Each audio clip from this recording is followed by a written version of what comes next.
সকল শিক্ষার্থীকে স্বাগত জানিয়ে শুরু করছি ম্যাথ ক্লাস। আজকে ম্যাথ ক্লাসে পঞ্চম শ্রেণীর গণিতের অনুশীলনী 12, পৃষ্ঠ নম্বর হচ্ছে 141, প্রশ্ন নম্বর হচ্ছে 3। এখানে 3টি অঙ্ক, এই অঙ্কগুলো সহজে সমাধান দেবো। তাহলে দেখো নম্বর 3-এ দেওয়া আছে নিচের সালগুলোর ফেব্রুয়ারি মাসে কতদিন ছিল, অর্থাৎ এখানে নিচের সালগুলোর ফেব্রুয়ারি মাসে কতদিন ছিল সেটা আমরা বের করবো। এখানে 3টি অঙ্ক দেওয়া আছে। এখানে সাল বা বছরটি অধিবর্ষ অর্থাৎ লিপ ইয়ার কিনা সেটা আমরা হিসাব করি। প্রথমে দেখো লিপ ইয়ার বা অধিবর্ষটি, এখানে অধিবর্ষ হলে বা লিপ ইয়ার হলে ফেব্রুয়ারি মাস হবে 29 দিনের। ফেব্রুয়ারি মাস কত? 29 দিন, তাই আমরা ফেব্রুয়ারি মাস লিখে রাখলাম। যদি অধিবর্ষ বা লিপ ইয়ার হয় তখন 29 দিন হবে। এখন লিপ ইয়ার কিভাবে আমরা বুঝতে পারবো? যে সকল বছর সাধারণত 4 অথবা 400 কখন হবে? যে সকল বছরের একক স্থানীয় অঙ্ক, যেমন এখানে দেখো নম্বর 1-এ 1200 সাল, এই যে দেওয়া আছে এটা হচ্ছে একক, এরপর হচ্ছে দশক, শতক, সহস্র। এখানে দেখো যে সকল বছরে বলেছি বা সালে বলেছি যে একক স্থানীয় অঙ্ক এবং দশক স্থানীয় অঙ্ক যদি শূন্য হয় তখন সেটাকে আমরা 400 দ্বারা ভাগ করব। যদি ভাগশেষ যদি না থাকে তখন লিপ ইয়ার হবে এবং ভাগশেষ থাকলে লিপ ইয়ার হবে না। অর্থাৎ ভাগশেষ না থাকে যে অবশিষ্ট যেটা সেটা হচ্ছে ভাগশেষ। এখানে 1200-কে আমরা কত দিয়ে? 400 দিয়ে ভাগ দিব।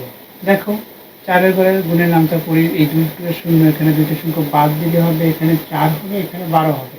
4-এর ঘরের গুণের নামটা পড়ি 3 4 12, 3 বার যায়, অর্থাৎ 3 দিয়ে 4 শূন্যকে গুণ যদি করে শূন্য হবে, শূন্যকে গুণ করে শূন্য, 3 4 12। এখানে দেখো বিয়োগ করি, অবশিষ্ট বা ভাগশেষ এখানে শূন্য হয়। সুতরাং এই যে সালটি 1200 সালটি মানে এই 1200 বা 1200 এই সালটি বাইব, এখানে যে বছরটি পড়েছে সেই বছরটি হচ্ছে লিপ ইয়ার বা অধিবর্ষ, অর্থাৎ ফেব্রুয়ারি মাস এখানে 29 দিন হবে। তাহলে লিপ ইয়ার ব্যতীত অন্য ফেব্রুয়ারি মাসগুলো 28 দিনের। অবশ্যই তোমরা বুঝতে পেরেছো যে যেটা লিপ ইয়ার হয় সেটা হচ্ছে সেই বছরটি একদিন বৃদ্ধি পায় বিদায় এখানে, অর্থাৎ আমরা জানি সাধারণত 52 সপ্তাহ একদিন, এটা হচ্ছে এক বছর 365 দিন, এটা আমরা জানি।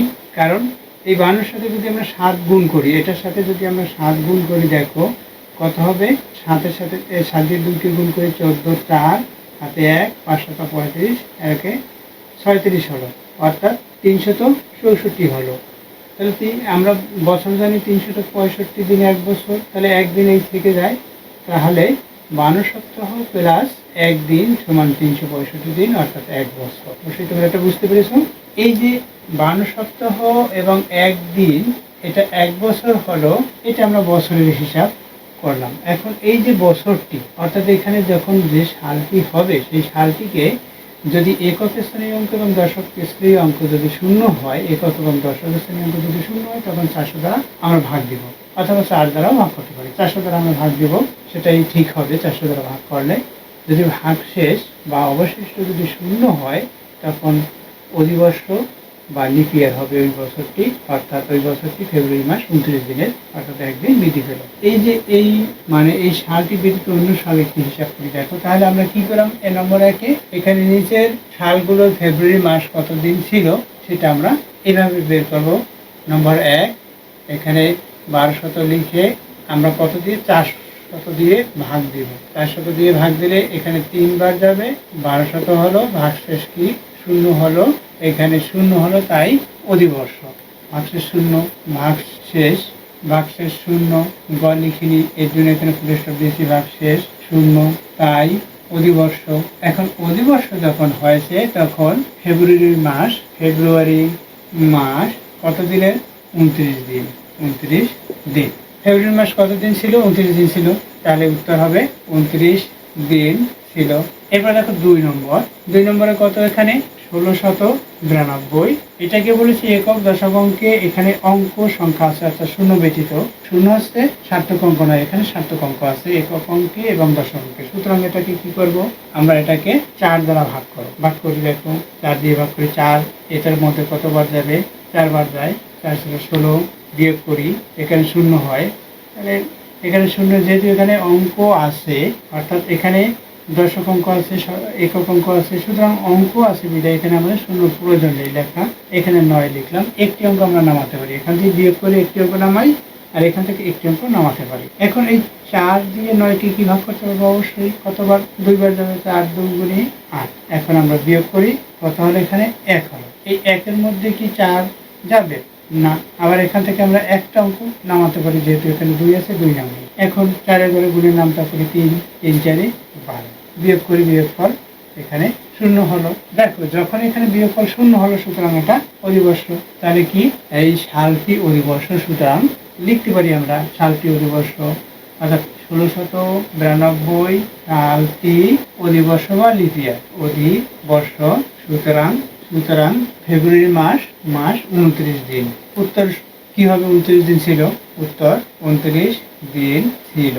কি ফেব্রুয়ারি মাসটি 29 দিন ছিল, এটাও আমরা উল্লেখ করতে পারি। আশা করি বুঝতে পেরেছো। এরপর দেখো নম্বর 3 নম্বরে আমরা কি করবো? দেখো 2010 একক স্থানীয় অঙ্ক 0, দশকে একটি সার্থক অঙ্ক আছে, সুতরাং এটাকে আমরা 4 দ্বারা ভাগ করবো। 4 দ্বারা ভাগ করলে দেখি, 4 দিয়ে ভাগ করি, 20-এর মধ্যে কতবার যায়? 5 বার যাবে, 4 × 20 বিয়োগ করি, এখানে 0 হয়, এখান থেকে 1 নামাই, 1 নামিয়ে দিলাম। 4 দিয়ে 1কে কি ভাগ করতে পারবো? পারি না। আমাদের নিতে হবে 0 বার, তাহলে অর্থাৎ এখানে 0 যদি দেই, 0 দিয়ে 4কে গুণ করি, 4 × 0 এখন বিয়োগ করি, 1 হবে। এখন আমরা একটা নামাতে পারি, একটা 0 এখানে বিয়োগ করেছি, 1 হলো, এখান থেকে 0 নামিয়েছি।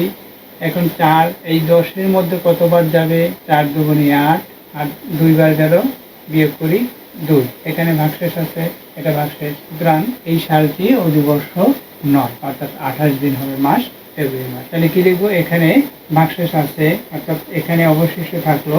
তাহলে আমরা উত্তর লিখে দিই, অতএব 2010 সালটি ফেব্রুয়ারি মাস 28 দিন, অর্থাৎ উত্তর 28 দিন ছিল। উত্তর 28 দিন ছিল। কি ফেব্রুয়ারি মাসটি 28 দিন ছিল।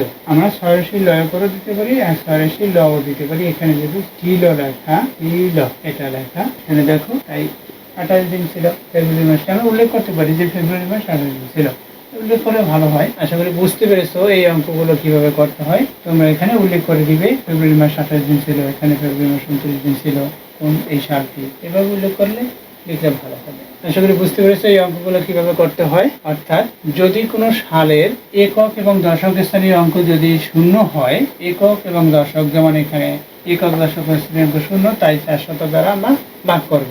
এবং একক বা দশক স্থানীয় অঙ্ক যে কোনো একটি যদি সার্থক অঙ্ক থাকে, 0 ব্যতীত সকল সংখ্যাগুলো সার্থক অঙ্ক, তাহলে সার্থক অঙ্ক থাকতো, যেমন এখানে এটা সার্থক অঙ্ক আছে, এর ভিতরে একক এবং দশক। এককে 0 দেখতে পাচ্ছি, দশকে তো সার্থক অঙ্ক। তাহলে যখন সার্থক অঙ্ক আছে, তখন আমরা এটাকে 4 দ্বারা ভাগ করবো। যেমন এটা দুটি সার্থক অঙ্ক, একক অঙ্ক এবং দশক অঙ্ক।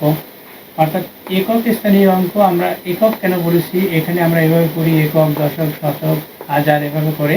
তাই একক এবং দশক স্থানীয় অঙ্ক যে কোনো একটি যদি সার্থক অঙ্ক থাকে, তখন আমরা 4 দ্বারা ভাগ করবো। সেই সালটি 4 দ্বারা ভাগ করে যদি দেখি ভাগশেষ বা অবশিষ্ট আছে, তখন সেই মাসটি ফেব্রুয়ারি মাস 28 দিনের হবে। যদি অবশিষ্ট না থাকে, অর্থাৎ 0 হয়, যেমন এখানে 0 হয়েছে বা এখানে 0 হয়েছে, তখন সেই বছরটির ওই ফেব্রুয়ারি মাসটি 29 দিনের হবে।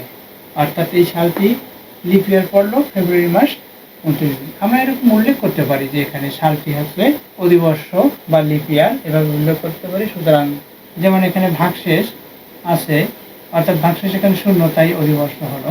যদি 0 ব্যতীত অন্য অঙ্ক থাকতো, 1, 2, 3 যে কোনো একটি, তখন কি হতো? তখন সেটা 1, 2, 3 যে কোনো একটি যদি এখানে ভাগশেষ থাকে, তখন সেটা বুঝতে হবে যে ফেব্রুয়ারি মাসটি অধিবর্ষ, মানে ওই বছরটি অধিবর্ষ নয়, অর্থাৎ ফেব্রুয়ারি মাসটি 28 দিনের। আশা করি বুঝতে পেরেছো এই অঙ্কগুলো কিভাবে করতে হয়। এতক্ষণ ম্যাথ ক্লাসের সাথে থাকার জন্য সকলকে ধন্যবাদ জানিয়ে আজকের মতো বিদায় নিচ্ছি।